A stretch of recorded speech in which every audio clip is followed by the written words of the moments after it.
தோனிக்கே sketch போட்டு சிஎஸ்கேவை வென்று காட்டியிருக்கிறார் பஞ்சாப் கேப்டன் ஷாம் கரன்.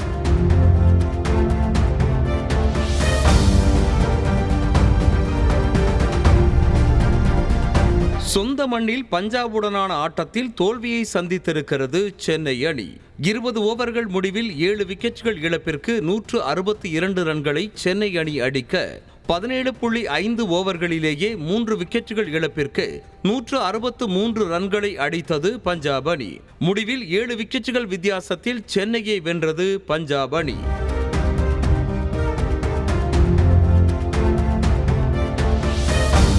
நேற்றைய இந்த போட்டியில் மோசமானதொரு சாதனையை செய்திருக்கிறது சென்னை அணி. பவர் பிளே ஓவர்களில் 55 ரன்களையும், மிடில் ஓவர்களான 7 முதல் 13 ஓவர்கள் வரை 30 ரன்களையும், கடைசி 7 ஓவர்களில் 77 ரன்களையும் சேர்த்தது சிஎஸ்கே.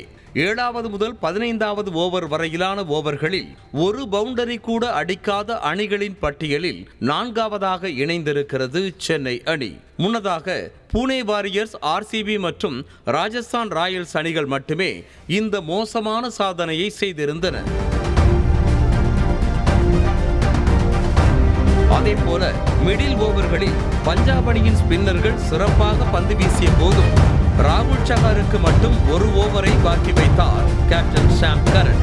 இந்த சூழலில் 18வது ஓவர் முடிவில் தோனி களமிறங்கினார். முன்னதாக இந்த சீசனில் வேகப்பந்து வீச்சாளர்களின் பந்துகளில்தான் தோனி அதிரடி காட்டியிருந்தார். அந்த வகையில் தோனி இறங்கியதும் 19வது ஓவரை வீச களமிறக்கப்பட்டார் லெக் ஸ்பின்னர் ராகுல் சகார். பஞ்சாப் கேப்டன் ஷாம் கரனின் திட்டத்தை போலவே அந்த ஓவரில் ரன் சேர்க்க சிஎஸ்கே வீரர்கள் கஷ்டப்பட்டனர். முதல் 2 பால்கள் டாட் பால்களாக அமைய அடுத்த 4 பந்துகளில் 1 விக்கெட் உட்பட 3 ரன்களை மட்டுமே கொடுத்தார் ராகுல் சகார். இதுவும் பஞ்சாப் அணியின் வெற்றிக்கு ஒரு காரணமாக கருதப்படுகிறது. சென்னை அணிக்கு எதிரான கடைசி 5 போட்டிகளிலும் பஞ்சாப் அணி வெற்றி பெற்று புதிய சாதனை படைத்திருக்கிறது. வெற்றி குறித்து பேசிய பஞ்சாப் கேப்டன் ஷாம் கரன், இனி அனைத்து போட்டிகளிலும் வெற்றி பெற வேண்டிய கட்டாயத்தில் இருக்கிறோம். தோனி செட்டிலான 19வது ஓவரை ஸ்பின்னர் ராகுல் சகாரை வீச வைத்ததன் மூலம் பவுலிங்கில் இந்த முறை ஒரு மாற்றத்தை முயற்சி செய்தோம். எங்களது பவுலர்கள் சிறப்பான ஆட்டத்தை வெளிப்படுத்தினார்கள் என்றார். அதேபோல தோல்வி குறித்து பேசிய சிஎஸ்கே கேப்டன் ருத்துராஜ், 50 முதல் 60 ரன்கள் குறைவாக எடுத்ததே தோல்விக்கு காரணம் என்றும், ஒரே போட்டியின் போது முக்கியமான வீரர்கள் காயமடைவது நிச்சயம் பின்னடைவு ஏற்படுத்தும் என்றும் கூறினர்.